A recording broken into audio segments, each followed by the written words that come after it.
Hey there guys, thanks for joining me here on Monday, May 27th. I had a fantastic time in Chicago last weekend at the Autism One conference. I was there for a panel, I did some interviews, I met some brilliant minds in the vaccine awareness community like Del Bigtree, like Dr. James Lyons-Weiler. Incredible experience, hundreds if not thousands of people there, all sharing their experiences and there to learn, to raise their own awareness about Big Pharma, about natural health, and about vaccines. Now this week, I'm in Southern California. I'll be hanging out here for a few days because this weekend I'll be at another conference. Different topic though. This is more of a UFO disclosure conference called Contact in the Desert, so that should be a pretty good time. Anyway, as for this video, I could have done it live. As much as I like to do them live and as easy as they are, this just looks better, sounds better. It's a beautiful day out, so why not record this outside? And as for the subject content, we're gonna go over a couple of Q drops that came out yesterday. We'll talk about some FISA news that's really on the underground. I haven't seen this get into the mainstream quite yet. And I want to talk about UFOs as well. We had a new UFO article drop in the New York Times yesterday, and now it's circulating around the rest of the mainstream media, as these news wires often do. And there is a lot of backstory about this push into the mainstream of UFOs that they're not telling you in these articles, but I want to share with you here. I've been sharing it for a long time, but I'm going to continue researching it, reiterating it for you guys. So I hope you enjoy this video. I think you are. Let's get started.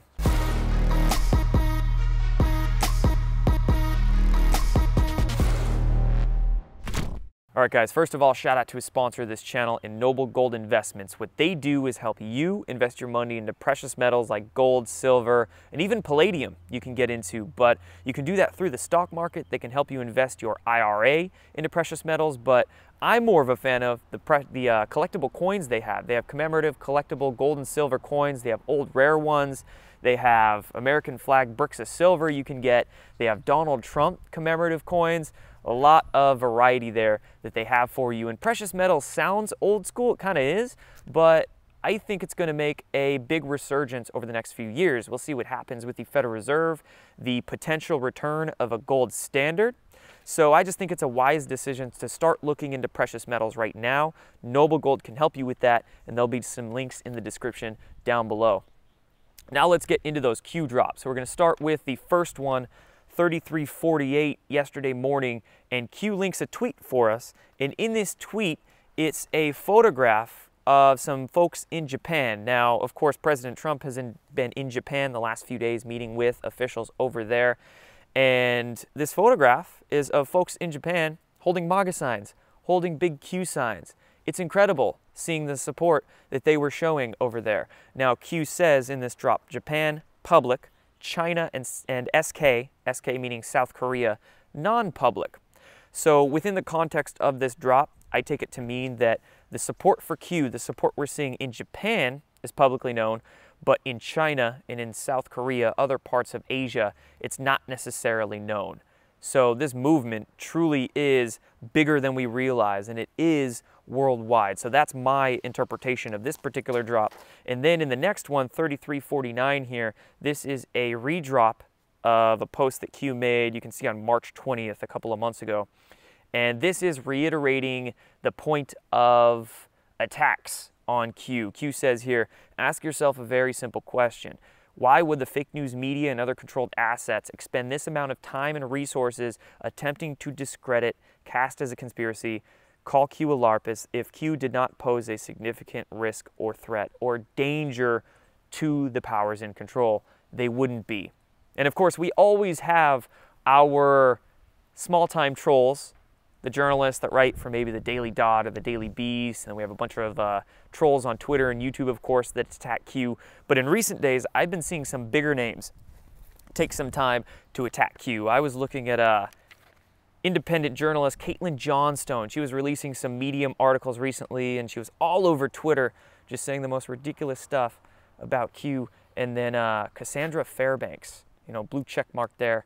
Her and her connections to InfoWars is very intriguing, but she was also ragging, discrediting Q on Twitter. So we're starting to see some bigger names dip into the attacking. And shoot, I've been attacked lately over MMS, over chlorine dioxide, over a lot of different things, not just Q. It's really ramping up, but this is a good thing. There would not be this censorship or these attacks or all of this black propaganda if we weren't over the target and doing good work. So that's that. And I also want to talk about attacks against the NSA I'm seeing in the mainstream media. So speaking of the New York Times, we'll get to another New York Times article in a minute, but I want to show you this one first. And it says, in Baltimore and beyond, a stolen NSA tool wreaks havoc. Now, this article came out a couple of days ago, and first of all, when you see articles, you want to notice who posts them. New York Times, Washington Post, Politico. You know, when they run headlines, there's going to be a motive behind that headline. Why are they putting this particular angle, this narrative, this article out? Well, when I read this headline and was reconciling the motive in my own head, I thought of it as almost like a Snowden rehash. You know, Snowden, whoever he was doing his deeds for, his handlers or some rogue intel folks, he got into the NSA, he stole some data, he made it public, and this then completely undermined the NSA's military intelligence abilities to do their work, right? This is almost looking like the same thing. It's looking like the New York Times is trying to undermine military intelligence with this particular article. And they're saying here, for a few weeks, Baltimore, places like Pennsylvania and Texas, even around America, they've been being hit with all sorts of cyber attacks. And this cyber attack stems from a tool that the NSA lost control of in 2017 called Eternal Blue.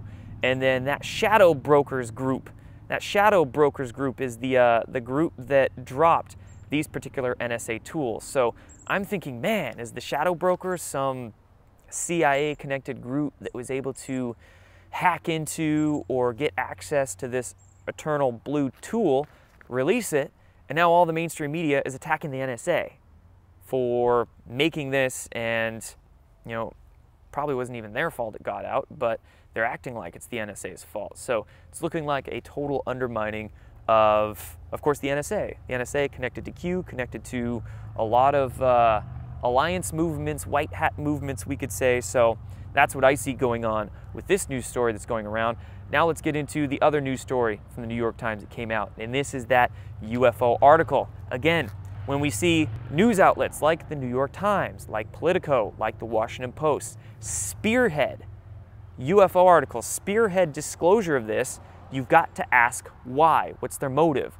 What are they telling you? And almost more importantly, what are they not telling you? And there's a whole lot of half-truths and a lot of what they're not telling you, not just in this article, but almost all the articles that have hit the mainstream media over the last 2 years about UFOs. Now, getting into this article, its headline says, wow, what is that? Navy pilots report unexpected flying objects. And this article is actually pretty incredible. You know, I do love the fact that this topic, this conversation is getting into the mainstream. But the important thing is you don't want this conversation, this disclosure to start on the wrong path, okay? We want full disclosure. We want open source transparency, right? So we do need to call out the problems with these UFO disclosures. Number one, let's take a look at who's involved. Not just the fake news media, but we have John Podesta's fingerprints on this, Harry Reid's fingerprints on this. We even have John McCain's name on some documents associated with these particular disclosures. Yes, we do. So, do you trust those names? Do you trust those guys, fake news media, ex-CIA contractors, for the full truth on UFOs? No, we don't. And when it comes to this particular, what could we say, this push, these articles that are coming out, number one, they all talk about recent UFO sightings, okay? The angles that they're talking about in this New York Times article, let me get my notes here. They are saying that Navy pilots are seeing UFOs after upgraded radars, quote, upgraded radars. After their 1980s radars were upgraded in 2014 and 15, then these Navy pilots started seeing all these UFOs. Let's be real. I have no doubt in my mind that various military programs, the folks in the military, this compartment, that compartment over there, whoever, has seen UFOs before, has tracked them before, and way before 2014 and 15. So this article, they're keeping it very recent. They don't want to talk about anything in regards to history. And also they're very, they try to quash the idea of it being extraterrestrial in nature. And there's also a massive fear component that's being pushed with these UFO articles in the mainstream media. Of course, they need to sell their propaganda with sensationalized fear. And they're doing that, most definitely. They're saying, wow, what if these UFO articles these Navy pilots are seeing are Russians? What if it's Chinese craft, et cetera, et cetera? So it's selling it with that angle. And then what they're also doing, especially in the New York Times here, this is basically a big PR stunt for the new History Channel that's coming out. It's actually premiering this Friday. It's called Unidentified. Tom DeLonge's the executive producer on it. Lou Elizondo connected to this To the Stars Academy. You know, again, there's a lot of names, but they're all doing their own part with this push. This, I'm calling it a limited hangout, partial disclosure push of this UFO topic into the mainstream media. And like I said, that show coming out on the History Channel this Friday, the History Channel themselves have been pushing out a lot of UFO articles, almost one a week. And this one here, they feature Chris Mellon. Chris Mellon, another guy with the To the Stars Academy of Arts and Science. That's Tom DeLonge's initiative there. And same narratives, same angles in this particular article. Chris Mellon is saying, well, what if these UFOs or the unidentified aerial phenomena, unexplained aerial phenomena, that's how they're rebranding UFOs as, for their own propaganda, UAPs. What if all these UFOs or UAPs that these Navy pilots are seeing are, let's see, right down here. What if they're Russians? I love this.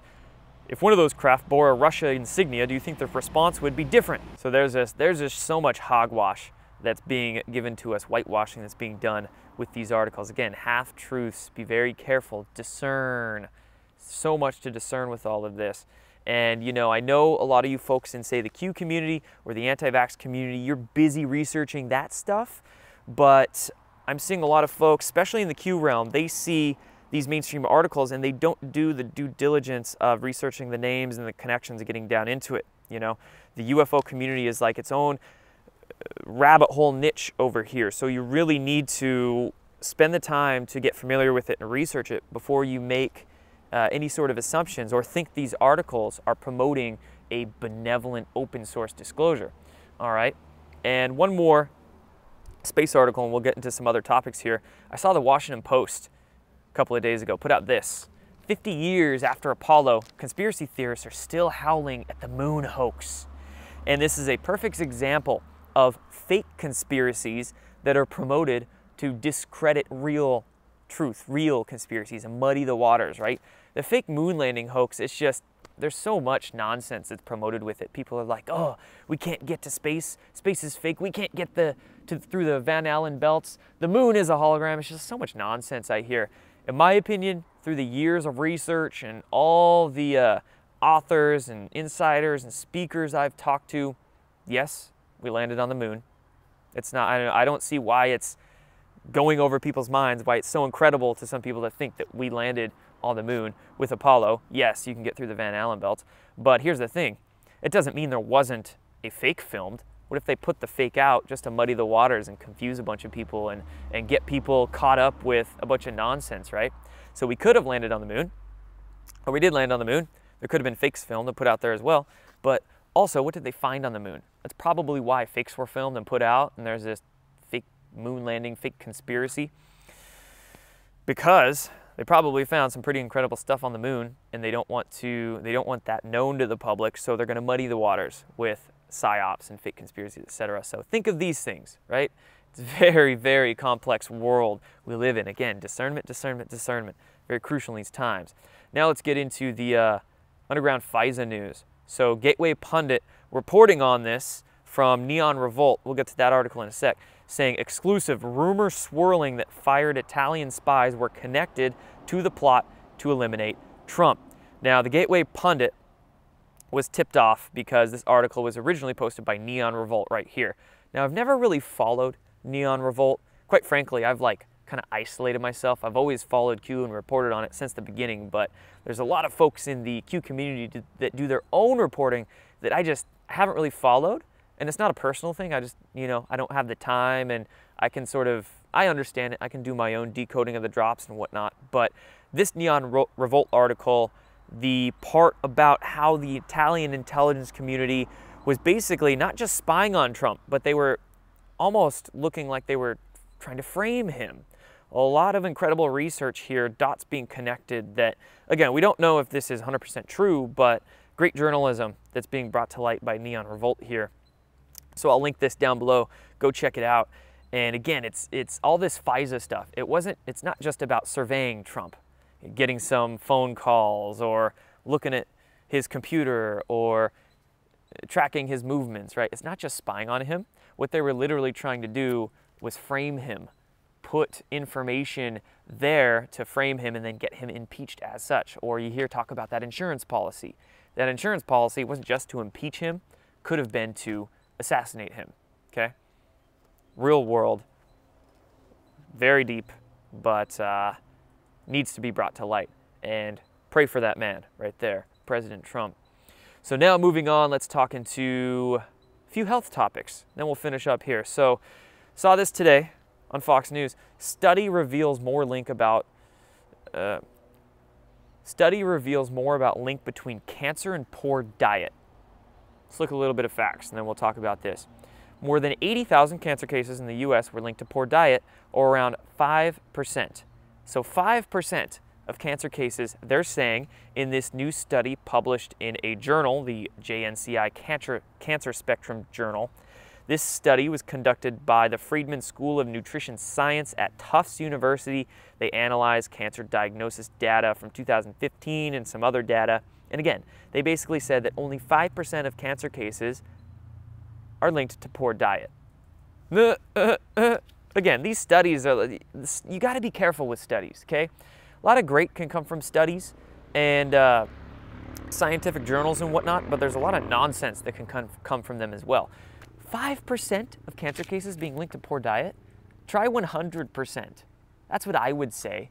I would actually go so far as to say, I'm not a person that usually talks in absolutes like never and always and whatnot, but I would say 100% of diseases themselves are linked to poor diet. Because just think about it. Diet. Your body is like a machine. Think of your body like a vehicle.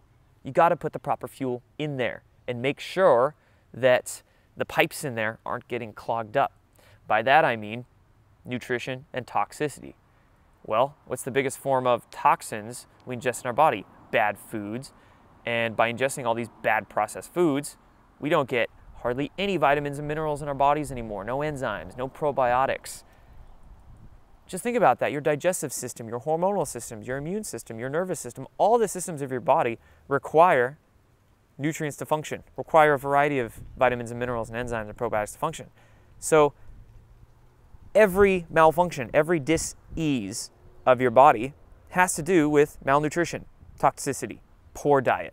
Wow. It's so freaking simple.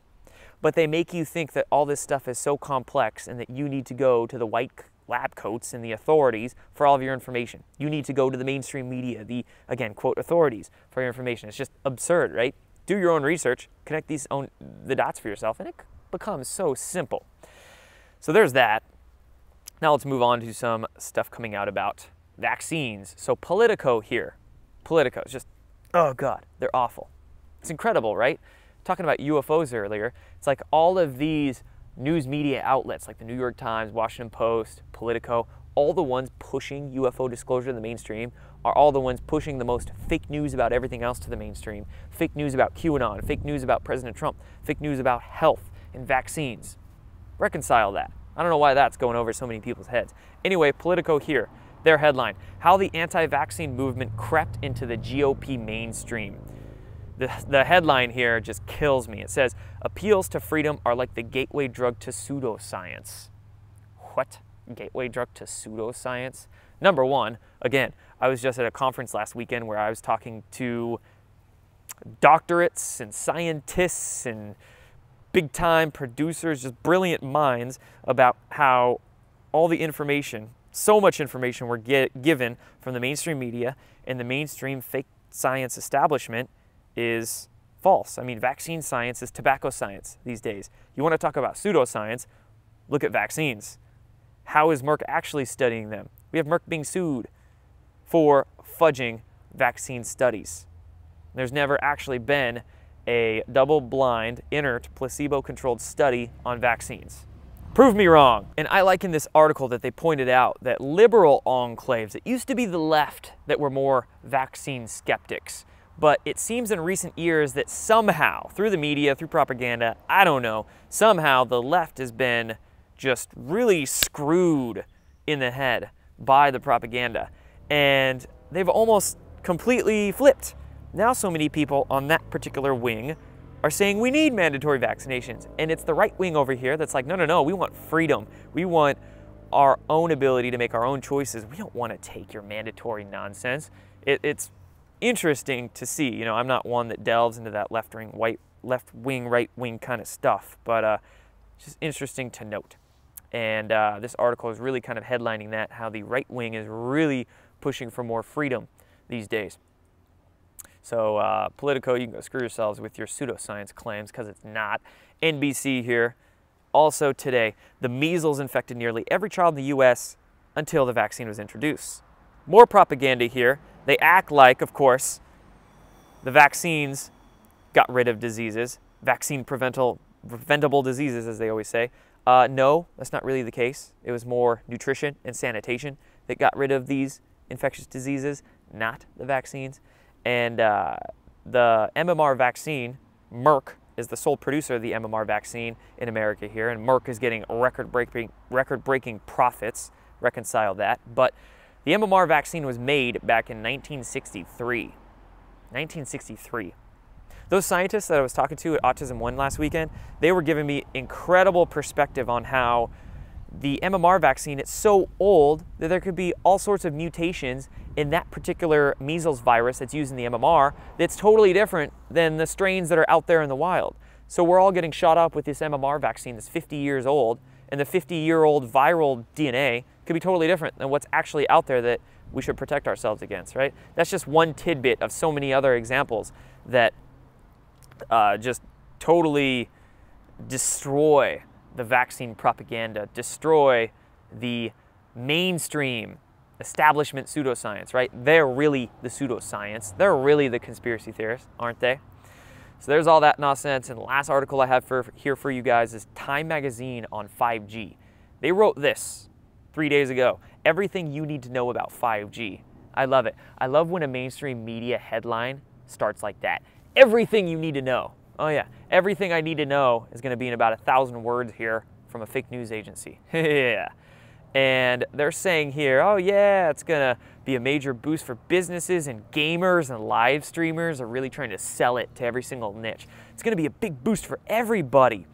And health concerns circulating online about 5G networks have no basis in science.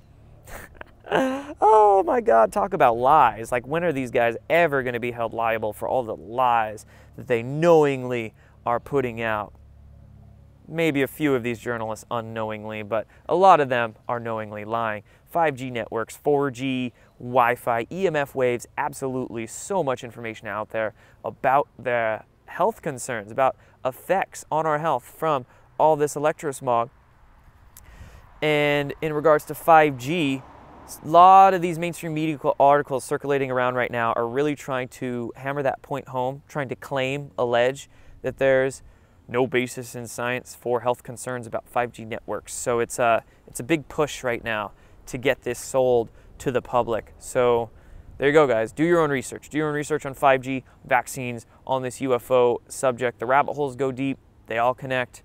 And once you start really enlightening yourself, because that's the only way to become enlightened, do it yourself. Do your own research.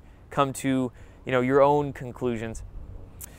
It's truly a game changer. It's a life changer. It might be scary working through a lot of these truths, but in the end, you'll be a much happier, much healthier individual when you figure out what the heck is really going on our planet. So that's that for this one, guys. Thank you so much for tuning in here. Remember, jordansather.com. Go sign up for my newsletter. You can also find me on Patreon, Twitter, Instagram, Facebook, and then all my backup video accounts too. So thanks, guys. That's all for this one. Done.